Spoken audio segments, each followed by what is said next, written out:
Hi అండి, నమస్తే. సింపుల్గా వంకాయ ఫ్రైని ఎలా చేయాలో చూసేద్దాం. ముందుగా స్టవ్ ఆన్ చేసి ఒక ప్యాన్ పెట్టుకోవాలి.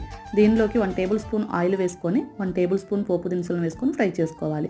అలాగే ఒక ఆనియన్ను సన్న ముక్కలుగా తరిగి వేసుకోవాలి.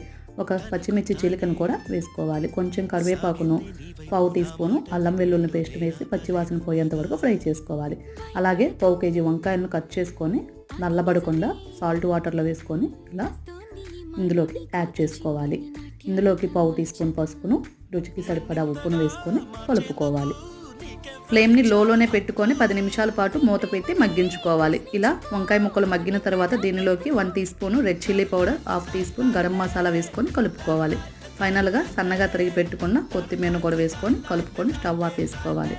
దీన్ని ఒక సర్వింగ్ బౌల్లోకి సర్వ్ చేసుకోవడమే. అంతే, సింపుల్గా వంకాయ ఫ్రైని ఇలా రెడీ చేసుకోవచ్చు. మీకు వీడియో నచ్చితే ప్లీజ్ లైక్ అండ్ సబ్స్క్రైబ్ చేసుకోండి.